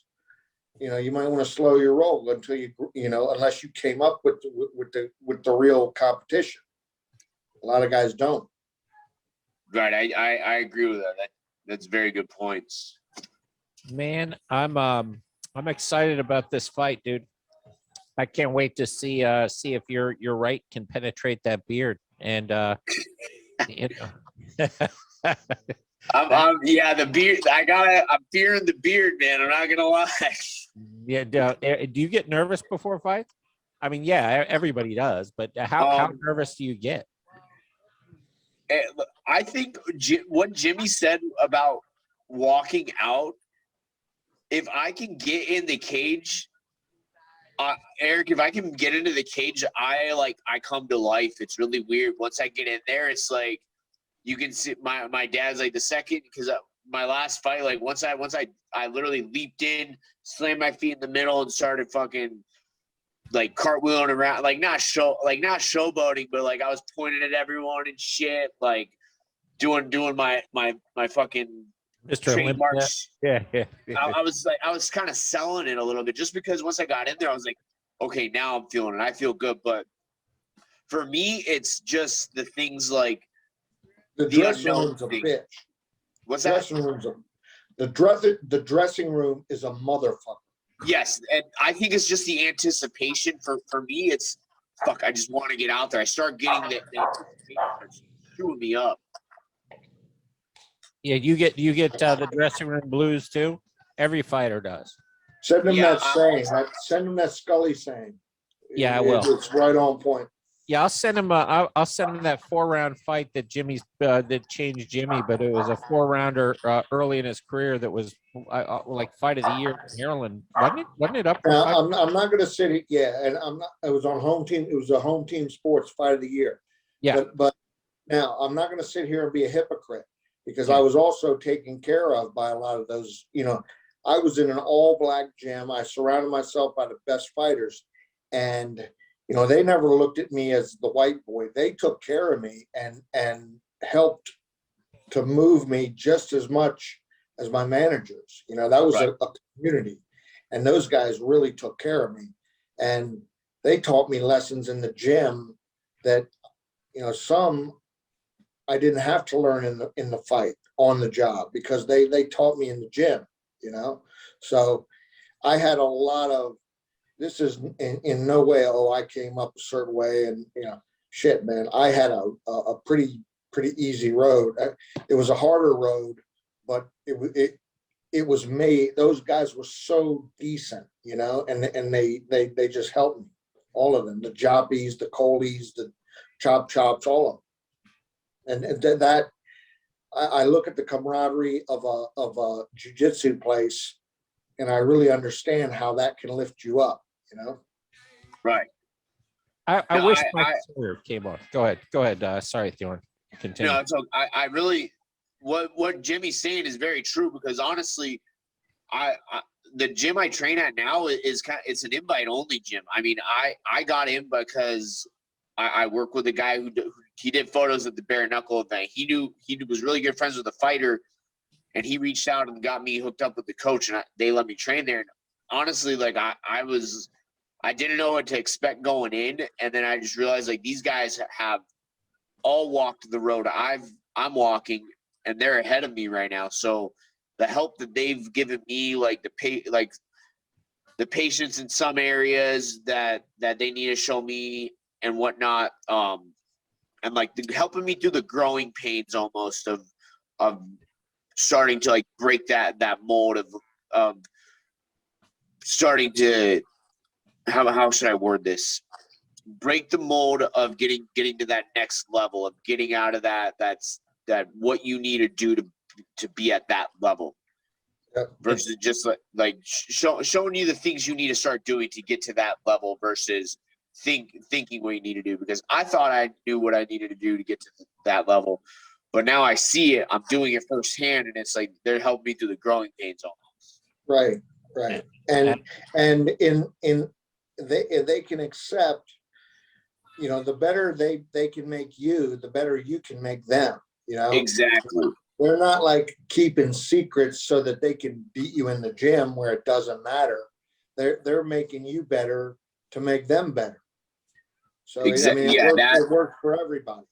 The better your whole team is, the better you're gonna be, the better off you're gonna be. See, and that's the biggest team aspect of the sport is going in and getting your training partners ready, because as you guys get better, you're growing together. And that's where the team aspect of the sport, it is an individual sport on fight night, but the rest of it's a team sport. Yeah. And 100%. I used to really like, this ain't no fucking team sport. I'm the only one up there, but it really is a team sport. I mean, I get the most glory. Nobody gives a shit about the guys that were helping me, on fight night. And I get all the glory, but I mean, I've changed over the years to really accept and understand that it is a team sport. Right. Yeah, you do that now after you got all the glory from your wins, cocksucker. Good job.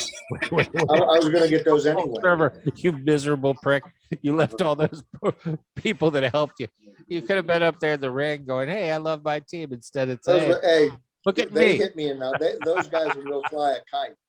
No, I'm 100%. You were always good to your team. I'm just fucking with you. And Give me just 2 seconds, guys. 2 seconds. It's good. This guy, these motherfuckers are such badasses. But I one time, I'll wait, I'll tell him. Yeah. So, don't ever fall for the bullshit. Hey, let's show each other. I want to see some boxing moves. I'm going to show you some jujitsu moves. Yeah, that Well, doesn't. I fell for that bullshit one time. Don't Hey, fall. Yeah. I've still got torn tendons in my left thumb from that trick. Yeah. So when my brother was a white belt, we'd both been training martial arts for a while. I was like, all right, so you're taking jujitsu now. You've been taking jujitsu for a year. Show me some of the basic moves. And the difference between a white belt, obviously they don't know all the techniques, but usually by the time you're a purple belt, almost all the basic techniques that takes to be a black belt. It's at that point, it's putting in the years and the discipline. But as a white belt, enough techniques, you just don't know the pressure to apply them. And you're excited, you know it, but then you apply it too harsh. And he ripped my thumb, and my thumb's still fucked. It's been 20, 25. Actually, it's been probably 30 years. My thumb's still fucked. You just reminded me, I got to get my charger, but I want to tell you, the one time only, I let one of you guys bullshit me into just a session, like a workshop. I was going to show him boxing, and he was going to show me some jujitsu. This mother, you guys don't go easy. I know how to throw this slow and miss you. Yeah. You motherfuckers. This guy had me on my face, immediately, really hurting me. I'm like, no, this ain't what I want. This is, I don't want to be fucking touched, And you guys see, you're just looking for somebody to say, hey, show me how this, and it's like, you got me all over the place. Fuck you guys, man. That is some badass shit you guys do. It's depressing getting emasculated by and you feel like such a bitch. It was one of my favorite moments was there's a guy named Nick Theodora. He's a brilliant guy. A lot like Theo, you'll know that a lot of jujitsu guys are nerds. And Nick Theodora is he's a CFO of a big company. If you saw him, he's like probably 160 pounds. You wouldn't think shit of him. He's a 7th degree black belt. He's at jujitsu. You don't want to fuck with Nick. And this guy was just messing around with him. And Nick just gently grabbed his hand and put him on the ground. Had talk about whole conversation while the guy came over. He started it. Nick just gently put him on the ground. Was like, hey guys, let me have a sip of my orange juice. Guys, let me go. He's like, how's everybody doing today? You're very calm. Are you through, sir? You can go now. I'm like, this guy came over and started a fight with a table of 12 jujitsu instructors and black belts. And I'm like, this is not the table it's going to be at. No, this is a Waffle House in the middle of the night. He's drunk. This is just not the table, I do think jujitsu is like the ultimate negating a fight martial art. I feel, especially in that situation too, because there's some people you can, and for me myself, guys coming to their first jujitsu class, you can feel right away. Right away if someone's just good or not. And I mean, I've had guys where I'll let them wrap me up, do their thing, and then I'll sweep them right away, and it's just all of a sudden they feel like a child. You can really you can turn. I'm sure your friend, that guy probably felt like a 2-year-old, a toddler to him when he got a hold of him. And that's the thing with jujitsu. And I mean, but against another trained guy, the sports are catching up to each other so much where you have to have a base in it. Otherwise, you're going to have guys who are just going to abuse you in that area. Yeah, I'm getting my son into it. I was already start to play with him a little bit, to get him balance and ready and throw some strikes at him, get him ready to throw strikes back. But I'm getting him in early so he gets a good base of it before he's so old that he gets into it, that he starts where he can get hurt. You know, when they're kids, you know, you can learn it. You can learn to strike and stuff, learn the fundamentals without getting CTE, you know. Right. And yeah, there are like you can bump heads and stuff like that, but it's pretty safe. I mean, I say that, and I've got some of the most injuries I've ever had through just jujitsu. But how's your knee? I was about to say, have I told you about the ACL? Yeah, I asked you. I was talking to you about it while we were at the fight. I remember the ACL. Yeah, it's feeling way better now because, like I said, I had a sparring session before, literally the week before we moved down to Florida. Ate a low kick when I was in the pocket hitting a guy, and it kind of hyperextended, and it wasn't feeling good for a couple weeks. I mean, probably 2 months. And I'd say probably started January, it hasn't bothered me. I never had the ACL surgery. I do want to get an MRI once we're at the beginning of the year, so I'll probably go do that, get my insurance deductible out of the way for the year, just in case anything happens. Do you know about the knees over toes guy? The what? You know about knees over toes? No, what is that? This guy comes on the Rogan show a lot. He's got a Instagram called Knees Over Toes Guys. He works with a bunch of athletes, and his primary thing is on knee repair. Right. So like 90-year-olds to fighters, and it's like magic for fixing knee issues. So you'll probably want to add that and listen to the podcast on it. But it you know how you were always told that knees over toes were bad, you know? When squatting and stuff. It's the opposite. So knees over toes are actually really, really good. And he's got, you know, all the drills. But one of the main things he does is sledding. So he grabs sleds and walks backwards with heavyweight sleds. And that's really? like magic for putting your knees back together if you got knee issues. So I'm writing this down on my computer now just to have it saved, because I am going to check that out. I'm interested in any little thing to give me like an edge in that area, just because, I mean, it tore this will be 3 years this summer that it tore, and the first couple months of it were miserable. I remember when it happened. I remember literally leaving the gym that night like I knew something was wrong. Got the MRI, got the results. ACL is completely torn. You need surgery. I was 26, just turned 26, and came off my parents' insurance. And I'm like, I don't have insurance to get this done. So I have insurance now, but it's like, here we are. Hindsight's 2020. It's like, I wonder I don't know how it looks now. What if it's like collagen, knees over toes, get that MRI, see what the damage is, but the collagen and knees over toes with the sledding should get you through, and then get that MRI and see what the damage is and have a pro take a look at it. You know, but first kick the shit out of the Lion. We'll call him the Lion, you know. Bob Ross. Yeah, when you said the Bob Ross thing, I lost it. I was like, it definitely does look like Bob Ross. He looks like Bob Ross, and to some degree, he looks like Don Henley from the Eagles a little bit. Remember back in the day, Don Henley, beautiful voice. Who was you were into rock music when you had the long hair? Who was your band? Oh man, all right. Metallica was probably my number one favorite. Fuck yeah. AC/DC was for a little bit. I cannot fucking listen to an AC/DC song anymore. I'm so burnt out. How old are you? I'm 28. Jesus Christ. God my bless you. biggest one of my favorite bands growing up, if I can give you top 5 growing up, was Led Zeppelin. Great. Yeah. Metallica, 100%.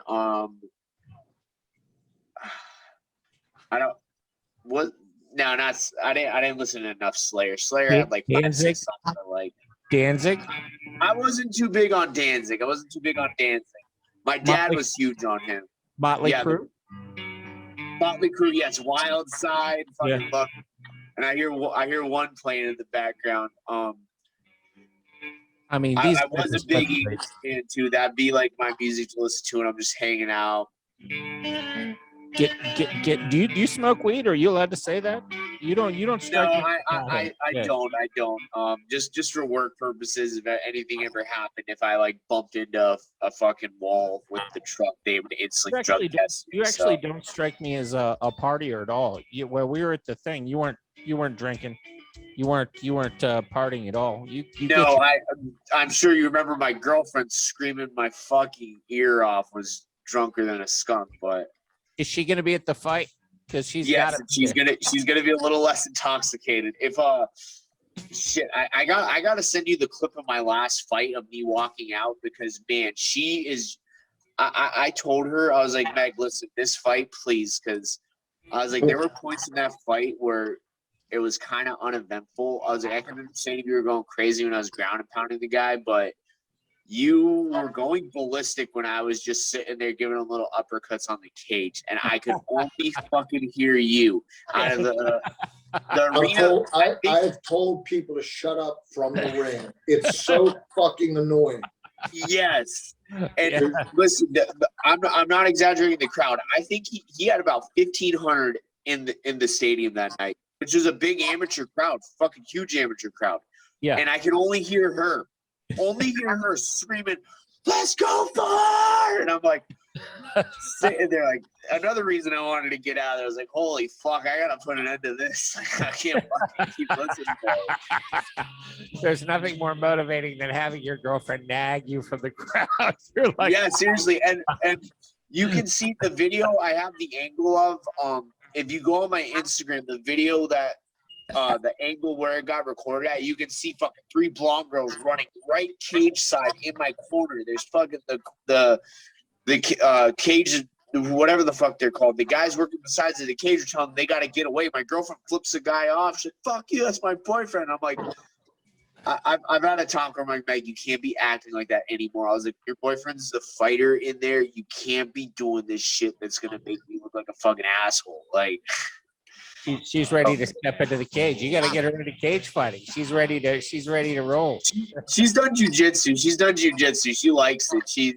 It gave her more of a respect of what fighters do. And I feel like if people who don't know what fighters do need just get yourself in a jujitsu class. Some people don't like getting hit in the face, and I can understand that. I don't go actively looking to get hit in the face in striking classes, but it happens. Part of life, part of the sport. But if you don't want to get hit, go train jujitsu. Go do a fucking class where you got to roll 5-minute rounds and tell me how you feel after that. Okay. Fighting should be part of a school curriculum. It should 100%. It would teach. Gets rid of bullies. It gets rid of anger. Like what you were talking about, you being an asshole. I was a fucking asshole. Some people might still say I'm an asshole, but I was a major asshole. But all that testosterone pumping through your veins, you're like, yeah. When we're guys, teenage years, we're all like uncaged animals. So it's like you got that cat behind you right now. Is that a cat jumping on your shoulder? Oh yeah, that's shit. Yeah, she got on the cat tree. She's going to sleep. One of the I don't have kids. Me and the lady are gonna. I thought you and her were gonna have a baby that night that I met you. I said, go home and make a baby. You did, and I was like, no, this has. We want to. So right now, if I can give you the rough draft of the plan in the future. I'm 28. I'm gonna try to go pro by 29 and try to do as much as I can as a pro. To either one, I want to make some money to let's say top end of the spectrum. I get in the PFL, Bellator, I win a couple UFC, whatever. I win enough money to make a comfortable living off, can retire at 35. Now I want to go over to Jiu-Jitsu Academy and teach because that's really what I want to do. I want to teach. I loved my best years of my life were in college teaching my student group that I had and watching us go traveling, the training sessions, the going to dinners together, like 20 of us, all that shit was my favorite. I loved it. I loved seeing them win. I loved being able to be. I still have guys that hit me up that I trained with that tell me, my buddy Lucas O'Blaney, he messaged me the other day. This warmed my heart. He's like, "Hey man, I just want to let you know." Yeah, this is a great story actually. He messaged me the other day and said, "Hey man, I've been training like 2-a-days every day in jiu-jitsu, and I wanted to let you know that today a guy who used to bully the shit out of me in middle school and high school showed up today. And I'm not gonna lie, I was kind of trying to avoid rolling with him, and he kind of called me out. And at that moment, I was like, all right, I'm gonna roll with this guy. And he's all like, right off the bat, I swept his ass and I tapped him like three times in the roll. And he's like, dude, it felt so good because after that, it felt like he gave me respect. We shook hands, and he's all like, good shit, man. And he's like, honestly, I'm so glad I met you and you got me into this sport because I was like, I feel great doing it. And that made me feel awesome. I loved that. I love that. And I told him, I was like, dude, you're the one keeping up with it. I'm glad I can have such a little bit of an impact on positive things in your life like that. And that's why the end goal for me is I want to coach jujitsu. I want to have an academy and do that. And for reasons like that, I have guys hit me up all the time they used to train with that say they're so glad that they met me.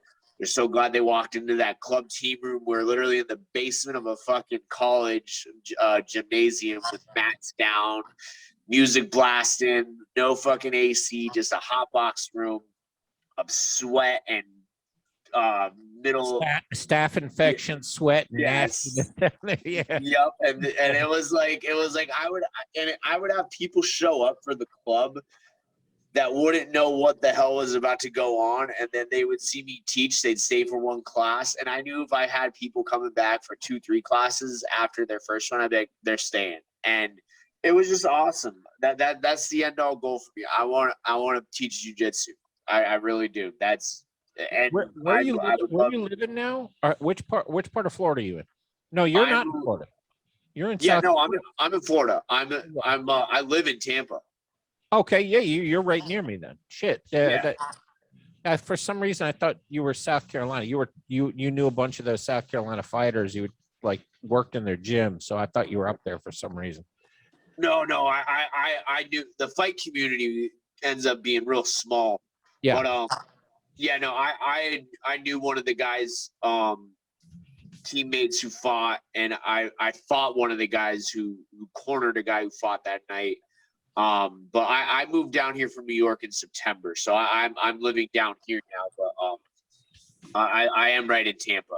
Easy as shit to open a gym now because there's so many businesses out of business. Getting space is easy. When it comes to that, let me know. I can help you get you financing, help you get you set up. I'm not in that world, but I owned a mortgage company and I've got all the connections on the mortgage side. So I got out of the mortgage business in 2012, but I know all the commercial people in the area, and Right. I'll just walk you through how that works and get you set up. So anytime you're ready to make that leap, but in the meantime, let's get you pro, let's get you winning, and let's get you making money. And do you need sponsors? Talk about your spot. What is it to sponsor you right now? Eric, I haven't had any sponsors. I had, sorry. Is it too late to put something on your shorts? Shit. I mean, I can figure out a way to do it. See if it's too late. I don't want to stress you out, but find out a little bit about that. Reach out to me, and I'd like to be your first sponsor. I'm going to put Black Baby Jesus on you.